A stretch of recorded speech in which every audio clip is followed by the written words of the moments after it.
Good evening বন্ধুরা। তো আজকে রাত্রিবেলায় চলে এসেছি তোমাদের কাছে একটা ভিডিও নিয়ে।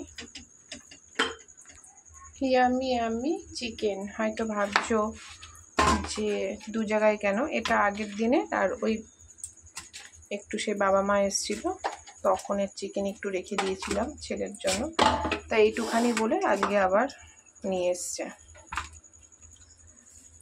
তো একদম কম ছিল বলে আবার একটু নিয়ে এসছে। এটাকে ভালো করে নুন হলুদ দিয়ে মাখিয়ে নেব।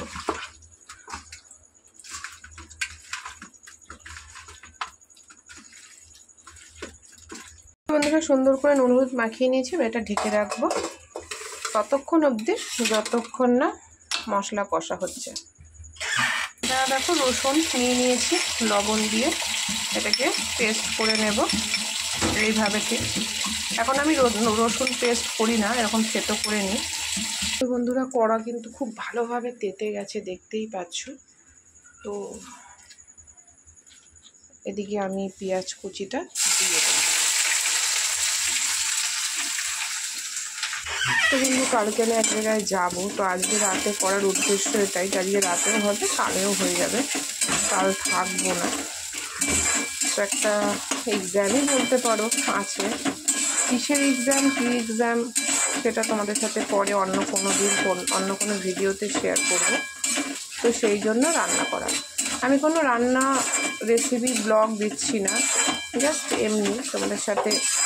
ছেলের যেহেতু মাঠে একটু টুর্নামেন্ট মতন হচ্ছে বলে ভিডিও দিতেই পারিনি, তোমরা পাবে হয়তো শনি রবিবার সব মাঠের ভিডিও দিয়েছি, তো সেরকমই। তো এদিকে আমার মোটামুটি রেডি, আর এখানে দেখো সমস্ত মশলা টশলা নিয়ে নিয়েছি। আর এ দেখো রসুন কিন্তু খুব সুন্দর পেস্ট হয়ে গেছে। এখন আমরা রসুন কিন্তু এইভাবেই পেস্ট করি, আর মিক্সার গ্রাইন্ডারে দিই না, খুব সুন্দর পেস্ট হয়ে যায়।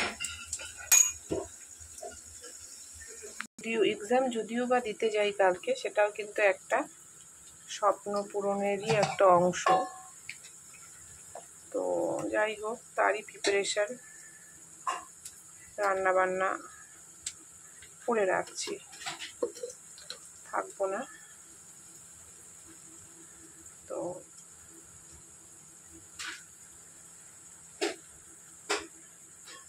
তো এটাই হচ্ছে ব্যাপার। তো ভাবলাম চলো রাতে তো খুব কম করি আমি ভিডিও, তো তোমাদের সাথে করছি যখন সেটা শেয়ার করি। তোমরা আমার চিকেন রেসিপি অনেক দেখেছো, আর আমি রেসিপি দিচ্ছি না। দেখো রাত্রিবেলা রান্নার জন্য আমি কালারই কিছু করি না তো, তার জন্য কী এক্সাম বা কিসের এক্সাম সবই তোমাদেরকে সাথে শেয়ার করব। ওই যে বললাম একটা স্বপ্ন পূরণের জন্য এক্সামটা দিয়ে রাখছি। ভবিষ্যতে যদি স্বপ্নটা যদি পূরণ হয় তাহলে কালকের এক্সামটা আমার কাজে লাগবে। যাই হোক,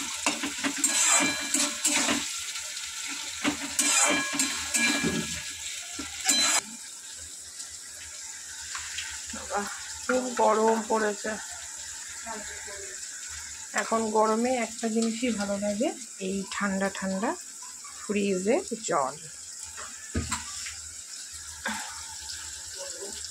তো বন্ধুরা তোমরা আমাকে সবসময় কমেন্ট করবে আমার ভিডিও কারা কোথা থেকে দেখছো, তাহলে আমি বুঝতে পারবো যে আমার বন্ধুরা কত দূর দূর থেকে আমার ভিডিও দেখছে, তাই না বলো?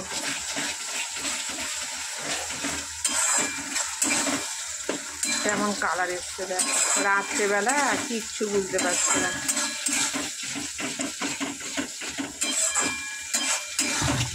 প্রচণ্ড গরম পড়েছে, একটু আধটু গরম নাকি? বাচ্চা থেকে বয়স্ক সবার কষ্ট। তাই বন্ধুরা তোমরা কিন্তু সবাই ভালো থেকো, সুস্থ থেকো, অযথা রোদে বেরোবে না। দেখো মানব জীবনে তো কর্ম ছাড়া কিছুই নেই, কাজ করতে বেরোতে হবে। তাই সকলের কর্মরত মানুষদের উদ্দেশ্যে বলছি, ছাতা জল সবসময়ের জন্য ব্যবহার করে প্রচুর পরিমাণে জল খাও, আর ঠান্ডা জল এড়িয়ে যে পারলে যাও, রোদ থেকে এসে ঠান্ডা জল খাবে না। গরমে, এত গরমে যা যা খাওয়া দরকার সেগুলোই তোমরা খাও বেশি বেশি করে, দেখবে খুব, কারণ চারিদিকে প্রচুর অসুস্থ, স্ট্রোক, এটা ওটা সেটা লেগেই রয়েছে। তো সেখান থেকে দূরে থাকো রোগ শোকের থেকে, আমরা যেন সবাই সুস্থ থাকি। একটুকু ছোঁয়া লাগে, একটুকু কথা শোনে, একটুকু ছোঁয়া লাগে, একটুকু কথা শোনে, তাই দিয়ে মনে মনে রুচি মমতার বনে, একটুকু ছোঁয়া লাগে, একটুকু কথা শোনে, কিছু পলাশের নেশা, কিছু বাছা পায় নেশা, কিছু পলাশের, কিছু বাছা পায় মেশা, তাই রে সুরে সুরে রঙে রসে জাল বুনি, সুরে সুরে। এখনই বসালাম, একদমই পাখা পাখা লাগছে। রঙে রসে জাল বুনি, রুচি মম ফাল গুনি, একটুকু ছোঁয়া লাগে, একটুকু কথা শোনে, তাই দিয়ে মনে মনে রুচি মম ফাল গুনি।